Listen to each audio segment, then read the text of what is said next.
Tros tot 6, de middagshow. Ja, en nou iets anders, want dat vind ik leuk. Vrienden en vriendinnen in de studio, de Mark Hamans.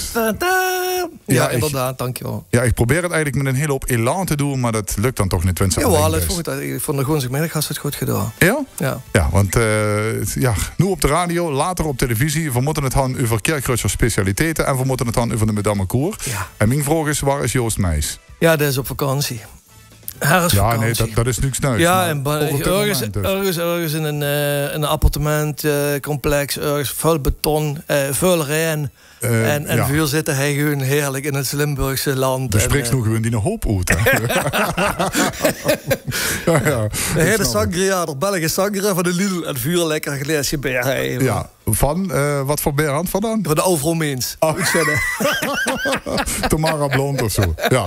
Ja, Mark, leuk dat zij best. Het is bijna een jaarlijks terugkerend ritueel, want er is toch al get aan de hand. Kniepa Miens Ploem, Madame Koer, Kerkreutzers specialiteiten. Het zijn echt eigenlijk allemaal successen, want alles is al bijna uitverkocht. Laten we beginnen met de Kerkreutzers specialiteiten. Ja. Vorig jaar had er de eerste plaat, wie dat vroeger op vinyl wordt. Tegenwoordig wensen over een cd-kals, dan best ze al een oude bul, maar als wij praten over vinyl, dan kan er voor over een LP uit een hoes, kant A, kant B. Doe best ook nog van die type? Ja, heerlijk. Ik ben er helemaal van die plaat. Ja. Die eerste plaat had er integraal gespeeld. Kant A voor de pauze, kant B na de pauze. De wogen het PLT Kerkroor. En het gaat er nu opnieuw door op 5 november aanstaande in Hup. Gaat dat allemaal gebeuren. Alleen weet het gaat anders dan vorig jaar. Hè? Ja, weet je, we hadden vorig jaar natuurlijk gewoon eens de oude LP uit de mottenballen gehaald. En dan moet je je voorstellen, die Kerkreutzers specialiteiten LP. Die is uitgebracht in 1976. Ja. En er zijn 26.000 LP's van verkocht. Kan je je dat voorstellen? Veel. Dat is alsof iedere Kerkreutzers die plaat had gegolen. Ja. En dan zijn ze natuurlijk bombig wat binnengelopen op dat ding. Maar het is natuurlijk een fantastische LP geweest. Die eigenlijk die dialectmuziek en die Kerkraadse liedjes eigenlijk op de kaart had gezet in gans Limburg. En dat is gewoon een monument. Een vastelovensmonument. Als toen ze zelf voor nog te vinden? Ja, ik denk wel een stuk of 20 kopieën. Die nog een keer in de Rams bij de RD4 voor de euro. Toen had ik en dan had ik ze met de vastelovend allemaal voor €50 verkocht. Dus. Kijk, dat is de reden dat ze nu best best. Duidelijk, mooi. Nee, maar goed, ze zijn natuurlijk net meer veel te krijgen. En dat is natuurlijk een plaat die carnavalsminnend Limburg allemaal kent. Ook een heerlijk kennen ze een beroemd, ze kennen een nummer op. Dus die plaat had voor eigenlijk met oude partituren, voor die nog eens een keer in de originele setting met oude decorstukken, zelfs hoe het Hubertushoes hadden voor ergens op een museumzolder gevonden, hadden voor dat nog eens gans gebracht live. En dit jaar gewoon voor dus eigenlijk de tweede LP en de derde LP die dus ook zund geweest, maar die get minder bekend zijn. Toch een voor liedjes uithalen en die gaan voor er tussenin werven. En dan werd het echt een geweldige, wat is het? Een soort nostalgieavond eigenlijk. Ja, en dan zijn het er 3 dus. De eerste 3. De eerste 3 LP's, ja. Ja, oké. Oh, fantastisch. Wat leuk. En voor hen dus echt de sound van de Wormtaler, de Krombacher met de Wormtaler proberen we dat weer te benaderen. Dus het is echt alsof ze die platen op je zus alleen in het kraagje en zo. En voor de rest is dat echt dezelfde sound en dezelfde sfeer. Schoenkelen, bitsingen. Ja, het is gewoon ouderwetse vastelovend, zeg maar, wie het zich gehuurd. Fantastisch. 5 november, PLT Kerkraad. Ja, echt komen. Er zijn nog kaarten, dus check dat even via de site van misschien een leuk idee. Ik weet dat een paar jaar geleden dat ze al die oude albums weer opnieuw uit hadden gebracht, digitaal weliswaar. Ja. Misschien een idee nu in het vinyl tijdperk wat toch weer een beetje terug aan komen is om ze alsnog, maar dat is een kostenpost, om ze alsnog te laten persen weer op vinyl misschien. Ja, we weten. Maar daar kunnen we nog een hele leuke wereldpremière. Dan moet ik voorstellen, ik ga ooit een archiefdoos gekregen met allemaal oude partitures van de Rhythmic Band. En dat is eigenlijk de bekendste Kerkraadse big band geweest in de jaren 50, 60. Die had heel veel carnavalsartiesten ook begeleid. En dan had ik een partituren gevonden van een nummer. Dat ging over het 36e regiment. En dat 36e regiment, dat is het regiment wat zeg maar, met de prins allemaal meeloopt. En dat is nog nooit gespeeld. En dan gaan we nu een arrangement op laten maken. Ja. En dat 36 regiment dat besteedt nu. 70 jaar, 60 jaar, weet niet. Ja, en die gaat dat live voor de eerste keer spelen. Dus we gaan nog een wereldpremière. Wow, op de avond nog? Op de avond, ja. Oh. En dat is een bombennummer, echt waar. Bijzonder. Ja. Doe Max als nu lekker. We kennen er natuurlijk nog niks met. Maar maar dat is het wel huren. Dat is echt wel leuk. Ja, dus de mensen die komen, die gaan zich echt amuseren. En die krijgen ook nog een nieuw oud-nummer, zeg maar. Een nieuw oud-nummer? nummer. Ja, want dit is dus 63. Wow, fantastisch hoor. Ja. Dat werd uniek. Helemaal top. Ben erbij, check het via theater. Kerkgrootser Specialiteiten 5 november in Kerkgoor. Dan Madame Koer. Ja. Ook dat is een hit. Vorig jaar, ik kan ons allemaal nog herinneren, onder andere Katja Hens doorin.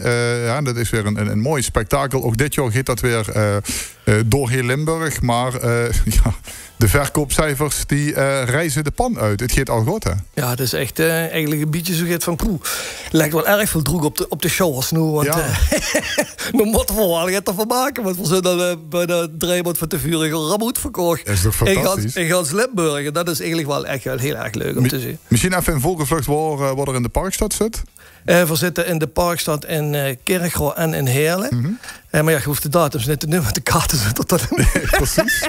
Maar ja, dat is wel een hoop jullie willen gaan. Wie moet dat dan doen? Ja, we hebben echt op plat gebeld. Dus we zitten nu met de directie te kijken of we nog in de avond kunnen regelen in januari. Want dan moet je voorstellen, alle artiesten gaan januari eigenlijk een beetje vrijgehouden om met ons on tour te gaan. Ja. Dus ik kan het in februari of in december al gaan bedenken. Dus het moet nu in dat programma van de show ergens leuk gevonden werden om nog de madame te komen. Maar dat weet niet de weg, hoop ik toch, het meer over te zagen. In Roermond in ieder geval gaan voor och weer of het nog erbij doen. Oké. Han vooral 2 avonden ook al uitverkocht. Oh, fantastisch. Ja, is dat leuk hè. Wat kan ze vertellen over het programma dit jaar? Dan mogen ze natuurlijk net alles prijzen. Nou ja, weet je wat, dat is natuurlijk Ronnie en Johnny zijn natuurlijk de gastheer samen met Netteke en Rizzi Komans uit Roermond. Ja. Verkousen is natuurlijk ook wel van de partij, zal ik maar zeggen. Dan kan er voor illegaal niet meer heen los. Mm-hmm. En dan kunt je het Zoetermeer ingevlogen iedere keer. En dan gaat voor dus, we gaan dit jaar, normaal, de vorige verprogramma's had Ronnie en Johnny immer het problemen gehad met deurwaarders en financiële dingen. Ja. Dit keer zijn we echt helemaal geland. Dus, goed te kosten. Ja, we zijn echt goed te kosten. En we proberen door een nieuw bestaan op te bouwen. En dan komen we allerlei gasten uit de ganse provincie, die komen langs. Kent zich het nummer al? Ja, we hadden bijvoorbeeld hele aparte carnavalsartiesten erbij. Zoals Lotte Walda uit Heerlen. Wauw, echt gewoon? Ja.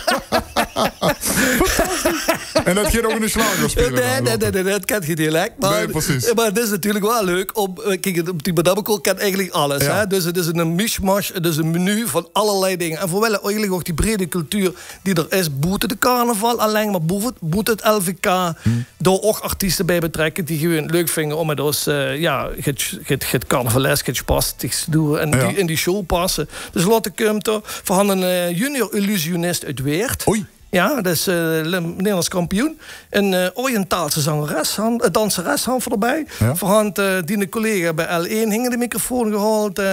Henk Hover deed mee. Ach, geweldig. Ja, geweldig. En dan had ook nog een zingende dochter. En die gaat ook met? En die gaat ook met. De familie Hover werd betrokken bij ja. Dus we hadden van allerlei dingen. Ja, dan hadden we nog uit Weert nog gasten. Ton Wolter deed mee. En uit Born Trio Ongeplukt. Die zijn alles een keer in de Madame Koer Show al 2 keer zelfs al geweest. Met de Wok-song houden die toen. Dan was de hele zalen met ja.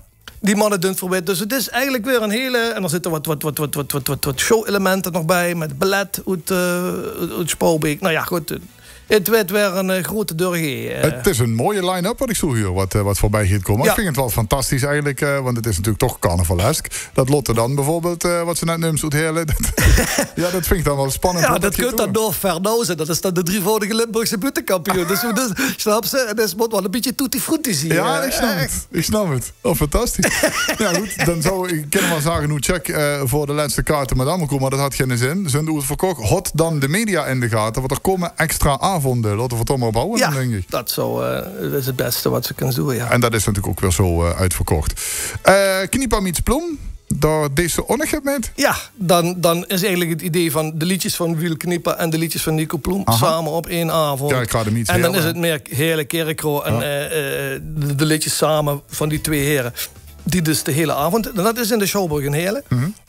Maar dat zit er vooral weg in februari. Ja, oké. Maar ik tip het vast even aan. Ja. Zijn toch nog kaarten veel? Ja, maar dan gaat het in de verkoop. Oh, dat moet ik beginnen. Sorry, ik loop wel echt op de zaken vooruit. Ja, maar dat weet ook wel een leuke. Want dat is dun voor dit jaar voor de 7e keer of voor de 8e keer al. En het is toch leuk om te zien dat ze ziet van dat Lu, die de carnaval toch een warm hart toedragen, dat die dat heerlijk vinden om dat in een theatersetting die liedjes mee te zingen. Dat gewoon dat jonkelen en dat is een gevoel wat voor soort met die boom-boom muziek die we tegenwoordig gaan eigenlijk vaak een beetje verliezen. En dit geeft toch weer dat beetje dat vastelovend gevoel van vroeger. Ja, ik ben er zelf bij. Morgen zie je de afgelopen keren niet voor het. Inderdaad, de hele Schouwburg trilde op zijn grondfestival. Fantastisch. Echt. Ja, helemaal geweldig. Alsof ze in de jaren 60 is, eigenlijk zo. Hè? Ja, precies. Terug, nostalgie. En hoe werken in Heerlen? Of vind je dat ook? Ja, ook in Heerlen, ja. Het zou leuk zijn, want ze bijvoorbeeld of in een kerk of in een Heerlen deze. Ja, nee, maar goed, daarvoor is dan nu de kerk een soort specialiteit specifiek voor kerken. En de leuke ervan is dat voor nu bijvoorbeeld ook heel veel mensen dus allemaal opnames hadden uit de jaren 50 en uit de jaren 60. En we hadden nu een opname gevonden met de Rhythmic Band die ik net noemde, van Nico Ploem, samen met Wil Knipper. En dat is natuurlijk ook geweldig. Dat ze dus echt een unieke... Dus ook door waren een apart iets. Ja, een bakken liter opname. Weet je wel, zo'n 78 toeren ding. Wat bij en op de zolder ligt. En waar we dan ook wel de lugen laten horen van... Hey, kijk... en dat gunt Frits en Joost dan samen doen? Ik gun het... ik denk het wel. Dat we dat nummer... Oké. Maar het is in ieder geval... Het is leuk om te zien dat de mensen allemaal op de zolder gaan kijken en denken... hey, ga nog een leuke opname of ga er een singeltje liggen. Of wat. Dus dat leeft wel echt in de parkstand. Dat is natuurlijk wel super. Ja, fantastisch. Te gek. Nou, Kerkritse specialiteiten, Madame Cour, Kniepa Miens Ploem. Moeten we nog gaan bespreken? Of zitten we in de afrondende fase? Ja, ik ken zich vuurstellen naar de vastelof, want hang ik in de touwen. Dan kan ik 3 weken op vakantie gaan. Ja, dan mocht je toe gaan. Joost gaat van tevoren. Ja, maar dan weet natuurlijk vanaf nu het pas aan de Christmas is het natuurlijk heel werken. Want dan moeten we wel repeteren, wie nog niet. Ja. En dan allemaal die uitvoeringen. Dus druk. Ja, 9 januari is de première in Kerkrade. Dus ja, dan is het al vlot, hè. Ja, en dan hebben we de Madame Cour. Ja, over de Madame Cour. Ja, mooi dat dan nu in de parkstad is de première. Dat is wel leuk, toch? Ja, dat is echt leuk. 9 januari, we nog kaarten had en die hadden, want dan is wat niet doet, verkocht vast veel plezier door. Ja, Mark, ik vond het erg leuk dat ze er was. Even leuk om bij te kallen over alles. We laten voor de komende tijd, want het werd een drukke tijd, maar in ieder geval wel even contact houden. En de Lu aansporen op houd de media in de gaten. Ik zal er nog maar een keer. Er komen extra avonden Madame Cour. We kunnen niet precies vertellen wie niet wat waar, want dat is nog gewoon organisatorisch nog niet duidelijk. Dus dat kennen we dan niks over zagen, denk ik. Ja, we komen er geen op terug. Oké, gaan we doen. Mark, dankjewel. Fijn dat ze hier was. Bedankt.